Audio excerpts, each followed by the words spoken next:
amigas y amigos de Forum, un día más nos adentramos en este recorrido que hacemos cada día con vosotros. La crisis económica ha hecho tambalear y replantear muchos aspectos de nuestra vida.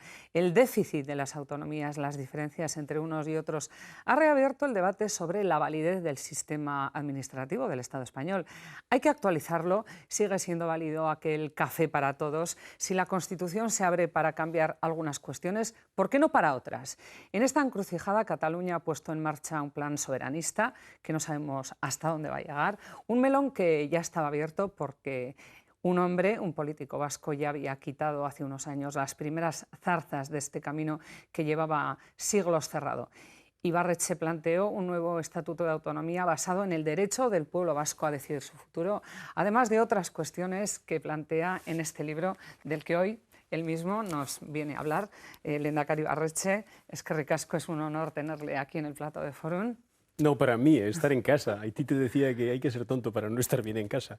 En casa se está bien. Bueno, esta además es la casa, por supuesto, de todos y, repito, para nosotros es un verdadero honor. El caso vasco, tenemos este potente trabajo donde se recogen todos los aspectos jurídicos, sociológicos, económicos, políticos del llamado Plan Ibarretxe. No solo, es un proyecto de investigación lo que hay detrás de este libro, realizado primero a modo de tesis doctoral, después con dos universidades norteamericanas, en Columbia, en Nueva York, y en George Mason, en Washington, en el que lo que se trata de plantear es la existencia de un pueblo, el pueblo vasco, uno de los pueblos más antiguos del mundo, asociado a un concepto moderno, el desarrollo humano sostenible. Por lo tanto, un desarrollo que yo definía con cara y ojos, ¿verdad? Ese ha sido el desafío intelectual y para llegar a él pues, hemos desbrozado el camino del principio ético, del principio democrático, del derecho a decidir y del desarrollo humano sostenible, del nuevo concepto que pretende transitar del modelo de crecimiento económico, en el que hemos basado permanentemente las políticas económicas, a el modelo de desarrollo humano sostenible. Pensar en las personas, devolver en definitiva el poder a las personas. Decía potente trabajo porque, además de todo el análisis que hace desde el principio, que iremos analizando a lo largo del fórum, además aporta en un CD toda la documentación que luego se puede comprobar en el libro, en este CD, ¿no? O sea, sí, hay cantidad de documentación en el CD, muchas de ellas documentaciones poco menos que inéditas, que no se conocían por parte del gran público. Es verdad que es un libro denso, y es un libro fundamentalmente que deriva de un proyecto de investigación académica, aunque es verdad que está trabajado de una manera más divulgativa, ¿verdad? Y que presenta, eso sí, presenta no solamente ideas, sino fundamentalmente lo que hace es cruzar las ideas que nos llevaron a tomar determinadas decisiones a lo largo de la historia más reciente del pueblo vasco y en concreto desde el inicio del Estatuto de Autonomía de Guernica y que nos convierte hacia el exterior en una experiencia de éxito, no solamente en términos de crecimiento económico, sino también de equilibrio social y de desarrollo de principios políticos. A eso se refiere cuando habla de desarrollo sostenible, porque la palabra sostenible implica muchas cosas, efectivamente, además de la política. Me dirijo a eso y no solamente me refiero a eso. El mundo en el que estamos nos hemos convertido en consumidores soldado, en el que realmente la afirmación que ha sostenido este consumo enloquecido al que hemos llegado es que el crecimiento económico generaba riqueza, la riqueza generaba consumo y el consumo generaba la felicidad. Pero eso no es verdad. Da igual la renta que tú y yo tengamos. Por mucha mayor renta que tú tengas más que yo, llegarás a más productos de los que yo tengo, pero ansiarás tener más, y con ese producto al que no puedes acudir al mercado, tengas la renta que tengas, no tienes garantizada la felicidad, sino la infelicidad. De hecho, hemos llegado a determinados momentos en los que la civilización y la humanidad tiene más que nunca, pero carece de más cosas que nunca. Por lo tanto, ese es el desafío del desarrollo humano sostenible, tomar en cuenta no solamente la agenda económica para las decisiones, sino también la agenda social y cultural y también la agenda medioambiental. Una interesante reflexión unida a toda la argumentación que desemboca también en el tema este del derecho a decidir. Supondrá, Lehendakari, que en Cataluña se estará siguiendo, o estará usted siguiendo con mucho interés lo que está sucediendo en Cataluña y al revés, ¿no? Bueno, sí, pero sobre todo con respeto. Quiero decir que Cataluña es una nación, es innegable, como lo es, como lo somos también, el pueblo vasco, y por lo tanto yo no tengo ninguna duda de que hace 2000 años, cuando no existían los actuales estados-nación que existen en Europa, existían los pueblos y existía el pueblo vasco. Y yo no sé qué es lo que pasará dentro de 2000 años, yo no sé las actuales estados-nación, la Unión Europea, cómo será España, cómo será Francia, no lo sé, no lo sé. Pero sí sé con toda seguridad que, al igual que hace 2000 años, el pueblo vasco seguirá existiendo. Claro, eso es un principio democrático que es saludable y que nos permite mirar al futuro pues, con optimismo. O sea, que a partir de ahí el que Cataluña quiera decidir su futuro, que el pueblo vasco queramos decidir nuestro futuro, me parece algo absolutamente normal. Incluso yo diría que bueno. Porque si algo se demuestra en este tipo de investigaciones, no porque lo digamos en este caso economistas vascos, ¿verdad?, sino porque lo hemos chequeado con otro pensamiento intelectual del resto del mundo, es que detrás de la defensa de la identidad, en este caso de la defensa de la identidad vasca, de nuestra lengua, de nuestra cultura, de nuestro pueblo, no solamente hay una defensa legítima de un proyecto de nación, que se puede o no compartir. No, es que defender nuestra identidad es defender también nuestra economía, es defender también nuestro equilibrio social. Esa es una de las conclusiones fundamentales de este trabajo. Vamos a ver unas imágenes, si le parece, que estamos seguros de que no olvidará, nunca no habrá olvidado. Vamos a ver este momento. El futuro del autogobierno en Euskadi no lo van a decidir en reuniones usted, señor Zapatero, o usted, señor Rajoy. No van a sustituir ustedes la voluntad de los vascos.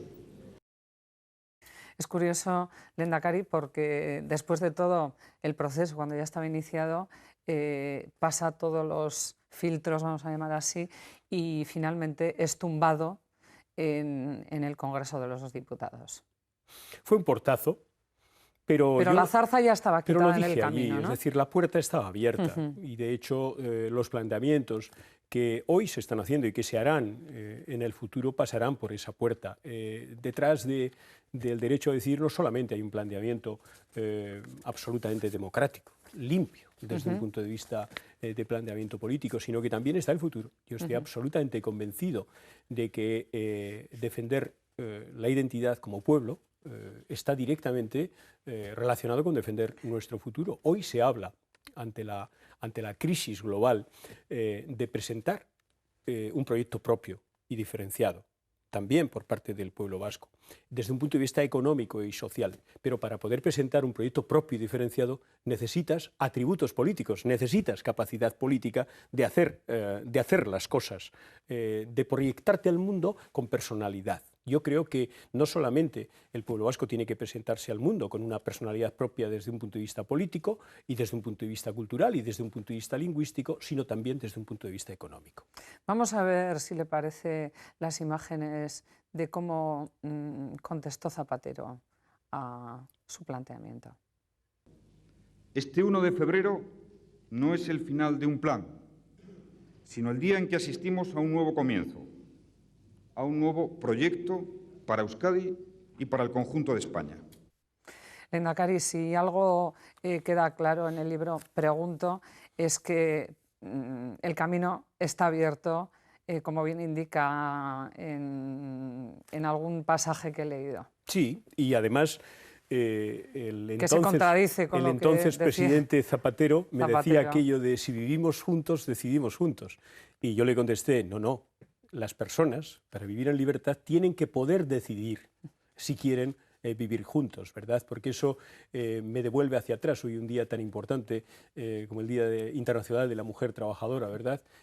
Las mujeres durante tantos y tantos años nunca pudieron tener disposición alguna sobre la vida de la pareja, sobre la convivencia de la pareja. Se planteaba aquello de la maté porque era mía, ¿verdad? Aquella enorme monstruosidad, aquella enorme barbaridad. Hoy tú no eliges. No elegimos los hombres ni las mujeres, somos elegidos en función de lo que ofrecemos. Y por lo tanto la capacidad está hoy en poder decidir si quieres vivir juntos o de qué manera podemos vivir juntos.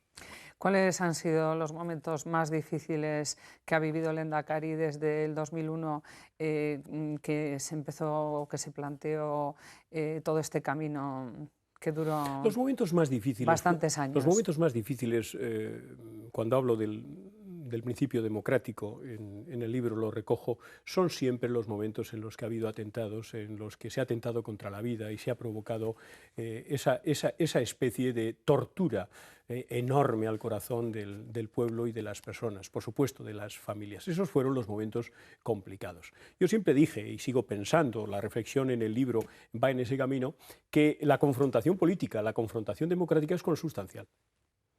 El problema, si tú y yo vivimos juntos, no es la confrontación que se va a producir en relación con nuestros proyectos de vida, es que no tengamos instrumentos para resolver nuestras diferencias y que acudamos a la violencia para resolver nuestras diferencias. Es decir, consustancial con la vida misma es la existencia del conflicto. Lo importante es tener instrumentos para resolver el conflicto. Por eso nunca me pareció que el conflicto político fuera una cuestión tan extraordinariamente importante. Yo sigo creyendo que algún día, cuando demos respuesta al conflicto político, nos preguntaremos aquello que decía Gintema, un economista francés, cuando reflexionaba acerca de la economía, decía: Dios santo, las cosas básicas son hasta tal punto simples que resultan decepcionantes. Pues resulta que igual, cuando algún día alcancemos un acuerdo, basado, por supuesto, en el derecho a decidir que tiene la sociedad vasca, digamos, todo este camino para esto. Bueno, esta es la pregunta también que nos hacemos ahora, porque esta reflexión, este libro, está escrito cuando ETA todavía no había anunciado su cese definitivo. Si esto hubiera estado, esta situación que vivimos ahora, se hubiera vivido entonces, mientras usted analizaba y plasmaba en el libro la situación, ¿hubiera cambiado un poco tanto el contexto del libro como quizá los resultados? No, el libro plantea ya una parte final de la reflexión y de la investigación, está hecha ya con la declaración de la tregua definitiva por parte de ETA. Y el libro plantea una mirada hacia atrás, como planteaba Kierkegaard, ¿no? La vida, para ser comprendida, tiene que ser mirándola hacia atrás, porque el que no sabe de dónde viene no sabe a dónde va. Pero la vida, para ser vivida, tiene que ser mirándola hacia adelante. Entonces, el planteamiento que se hace en relación con el pasado y con el futuro es: está bien, hemos tenido todos estos problemas, hemos tenido todos estos lastres para conseguir el fin de la violencia, para conseguir la normalización política, pero ahora tenemos una nueva oportunidad. Por lo tanto, la publicación no mira hacia atrás, es una publicación que mira hacia adelante. Fundamentalmente, aprendiendo del pasado, lo que hace es mirar hacia adelante. El pasado puede alumbrar, pero no puede hipotecar el futuro. Y por lo tanto, en el libro lo que se hace es: tenemos una nueva oportunidad ante nosotros, hemos de aprovecharla. Precisamente en el libro da una hoja de ruta. ¿Nos puede hablar de estas indicaciones, de esta hoja de ruta? Bueno, no pretende ser un escenario de hoja de ruta para que nadie continúe un camino. Es producto de una reflexión intelectual en el que, aprendiendo del pasado, pretende mirar hacia el futuro. Y por tanto, las recomendaciones no son para nadie, son solo reflexiones para que quien lo lea se sienta atraído, se sienta motivado.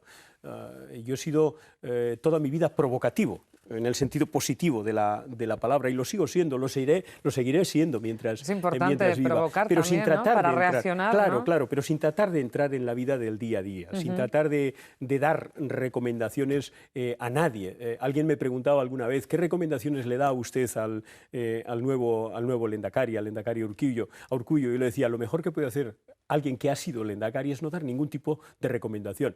Es simplemente el teléfono, por si acaso en un momento determinado cree que te debe llamar para ayudarle, nada más. Por lo tanto, en el libro lo que se hacen es recoger un conjunto de visiones de cara al futuro, que fundamentalmente se concentran en que, en relación con la sociedad vasca, tener capacidad y competencia para desarrollar y profundizar en tu propia identidad va a estar cada vez más relacionado, curiosamente, no solamente con la idea de nación o con la idea de pueblo, sino con el desempeño económico, con el desarrollo equilibrado, con la consecución del desarrollo humano sostenible, en definitiva. Bueno, de hecho, en toda lo que duró la preparatoria del Plan Ibarretxe, usted contó con la opinión de la ciudadanía, se organizaron distintos debates en varios municipios de Euskadi y este contacto con la realidad de los ciudadanos, las opiniones, los debates que luego se llevaron a Bilbao, donde se reunió usted con todas estas personas que participaron.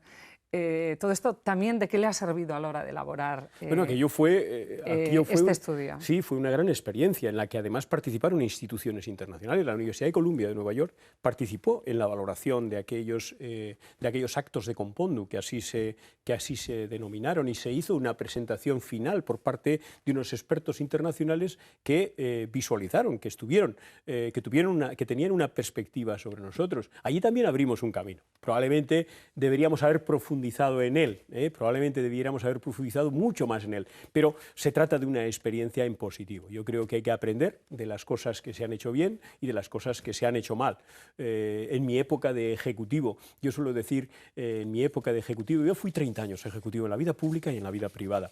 Y los días que tenía muy buenos, de las 100 medidas que tenía, decisiones que tenía que tomar cada día, tomaba 50 bien, los días que tenía muy buenos. Por lo tanto, hay cosas que se hacían bien y otras que no se hacían tan bien, pero lo importante realmente es aprender de las cosas que han salido bien y sobre todo de las que han salido mal. Esta sí fue un buen ejemplo de la participación ciudadana que yo creo que habrá que, en su momento y en relación cada vez con más temas, yo creo que la participación ciudadana ha llamado definitivamente a la puerta del mundo. Cuando hablamos de crisis económica, no se puede hablar de crisis económica global, sí se puede hablar de una crisis de valores global, porque hay zonas creciendo en el mundo, está creciendo Latinoamérica, está creciendo incluso África, está creciendo en Asia, tiene más problemas, sobre todo en el mundo, la Unión Europea, también con una economía dormida, Japón y Estados Unidos, pero no se puede hablar de una crisis económica global. Es verdad que hay una afectación económica a la baja en todas las economías del mundo, pero sobre todo lo que hay es una crisis de valores. Una crisis de valores que toma cuerpo en todos estos espectáculos que estamos viendo alrededor de la corrupción, alrededor no solamente económica, pero también democrática, etcétera, etcétera, etcétera. Realmente yo lo que creo que estamos necesitados es de ideas, de nuevas ideas. Y las ideas tienen que derivar del conocimiento. Si alguien está pensando que en un gobierno, sea aquí o allá, se acierta sin conocimiento, se acierta sin realmente trabajar muchísimo las cosas, pues está errado. Eso es como si alguien te dijera a ti, diga un número entre el 1 al 10 millones y si aciertas, acertarías también para lograr desempeño económico, social en tu país. En definitiva, todas las ideas tienen detrás un proceso de aprendizaje. Y si no hacemos el proceso de aprendizaje es casi imposible que acertemos en el diseño. El ciudadano de a pie también se pregunta cuáles son las diferencias entre la estrategia de lo que fue el Plan Ibarretxe y lo que ahora están haciendo en Cataluña. Además, al hilo de lo que acaba de decir, dadas incluso las diferencias económicas que en el momento actual nos separan a Euskadi de lo que está viviendo Cataluña, ¿no?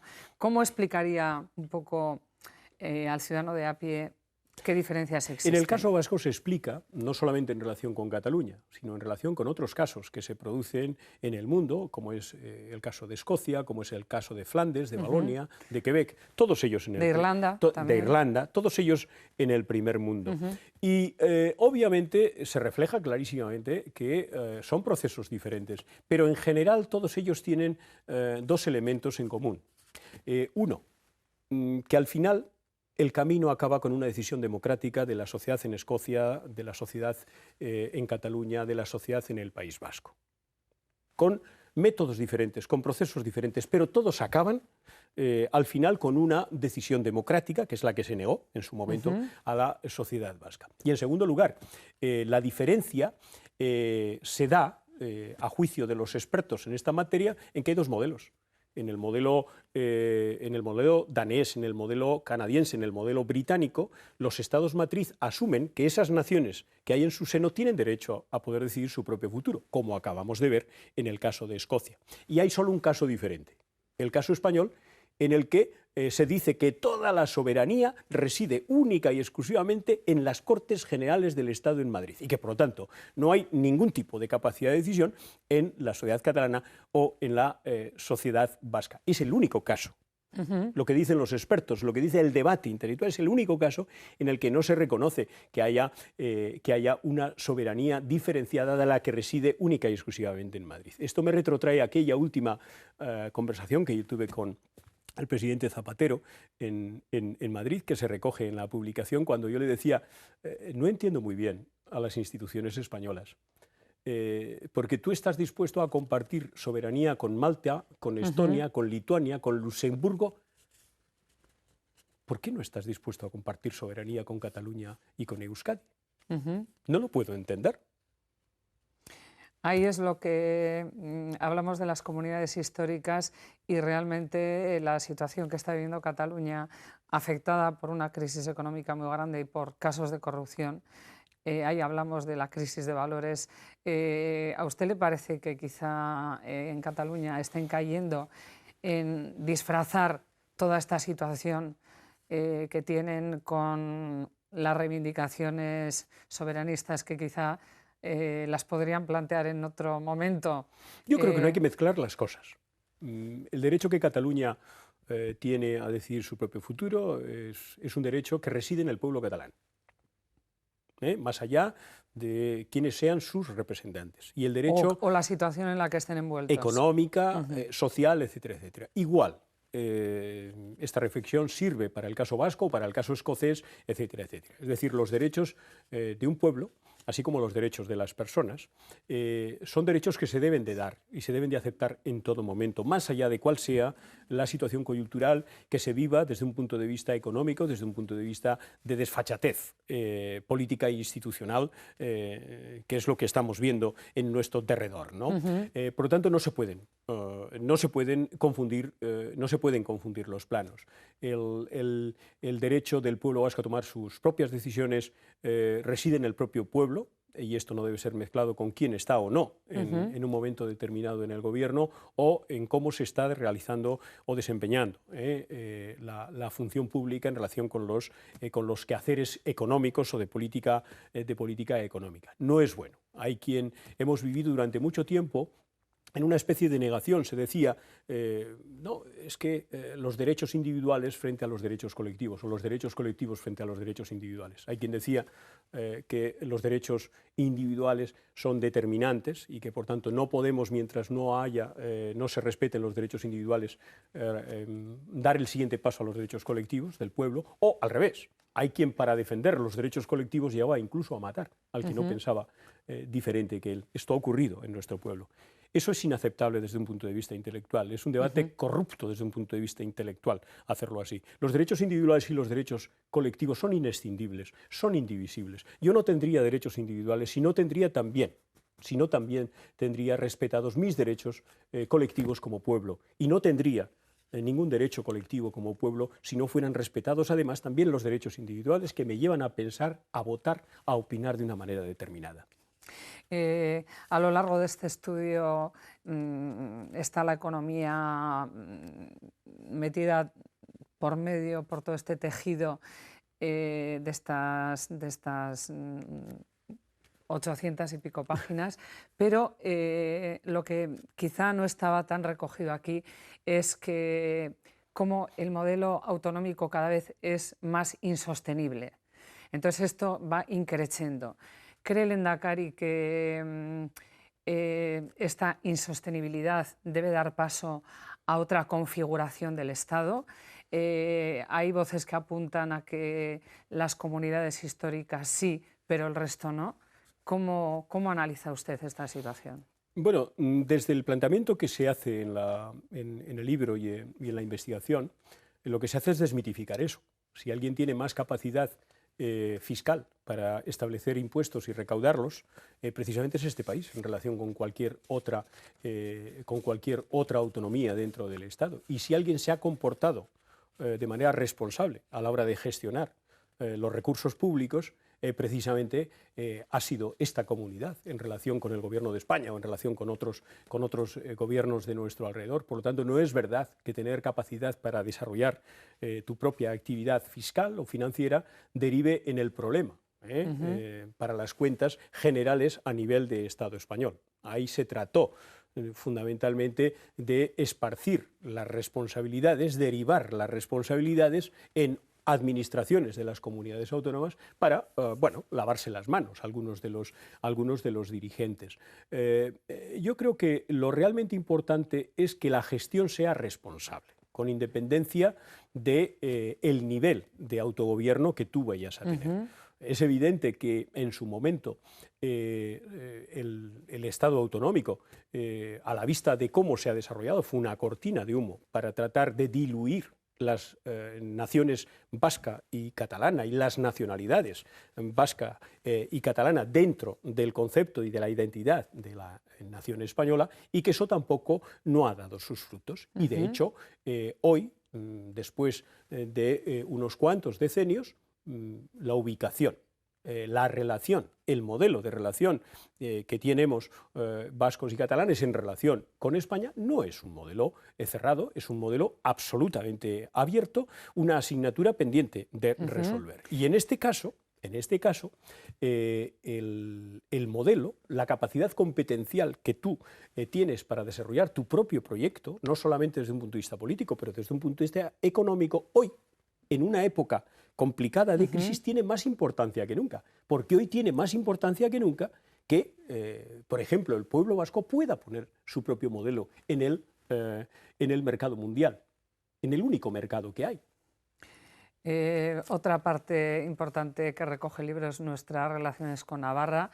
Ya en la década de los 70, la escisión que se produjo en el seno del Partido Socialista entre Navarra, el Partido Socialista Navarro y el Partido Socialista de Euskadi, separó aún más las posibilidades de unir las dos comunidades autónomas. Esta ambigüedad que siempre fluctúa en el socialismo, ¿qué desencadenantes puede tener? ¿Cómo lo ve usted? Bueno, el planteamiento que se hace en el libro es que clarísimamente estamos ante un pueblo con tres ámbitos de decisión, que son propios. La comunidad autónoma, es decir, Álava, Bizkaia y Guipúzcoa, Navarra, por otro lado, e Iparralde, por otro lado. Y no podremos decidir alaveses, guipuzcoanos y vizcaínos por navarros, ni al revés. Y que, por lo tanto, el planteamiento que se hace es un planteamiento de decisión propia de estas comunidades, de estos territorios históricos vascos. Aunque lo que es incuestionable es que hay una cultura detrás. El euskera es la lingua navarrorum. Y, por lo tanto, el elemento cultural es determinante. Hay el debate cultural que se pretende fundamentalmente desenmascarar en esta publicación, es el debate que confronta lo universal con lo local. Hay quien dice que yo soy un ciudadano universal y soy un amante de la cultura universal. Tú, en cambio, eres amante de la cultura local. Eso es mirar al pasado. Y yo me pregunto si acaso la cultura universal es algo más o diferente que el sumatorio de las culturas locales. Dicho de otra manera, si los vascos y los catalanes no aportamos nuestra cultura a la cultura universal, ¿será la cultura universal más rica? No, será más pobre. Desde el Instituto de Innovación Social de Stanford, a través de Mary Rulett, de un investigador, un lingüista, se dice que de las 5.000 lenguas, culturas que existen en estos momentos en el mundo, apenas van a quedar vivas 500. Se recoge en la publicación, en el libro. Apenas van a quedar 500 vivas. Increíble. Para finales de este siglo. Por lo tanto, detrás del actual modelo de globalización, del actual modelo de crisis, lo que hay es una eliminación de las culturas. Yo me pregunto, aunque solo fuera en términos cuantitativos, esa cultura universal que decimos desde un punto de vista progresista, falsamente progresista, abrazar algunos, ¿será más rica al final del siglo XXI? Prácticamente lo vamos a ver, con 500 lenguas, que hoy con 5.000. Es evidente que no. Por lo tanto, es evidente también que hay que superar la dicotomía entre cultura universal y cultura local. Entre otras cosas porque la cultura universal no es nada diferente de la aportación de las culturas locales propia y diferente a esa cultura universal. El que los vascos podamos aportar nuestra cultura, siendo lo que somos, a la cultura universal, es lo que hará la cultura universal más rica. Y si nosotros desaparecemos y con nosotros nuestra cultura, la cultura universal no será más rica, será más pobre. Vemos un poco la postura o algunas voces que indican que el gobierno español está haciendo muy poco por avanzar en el terreno de la normalización, un tema también muy presente, incrustado a lo largo del libro. Esta falta de interés por avanzar en este camino puede motivarse, en su opinión, a que no quieran afrontar el problema de fondo, que es abordar finalmente toda la reorganización de todo lo que tienen alrededor, no solamente al organizar, al pensar en los vascos y en los catalanes, tener que pensar también en el resto de lo que compone esto que llaman Estado español? Bueno, yo creo que lo realmente importante, lo que se recoge en la publicación precisamente es un informe que se presentó ante el Parlamento Europeo hace poco más de un año, de un grupo de profesores de universidad de Europa, liderados por un profesor catalán, por Jaume López.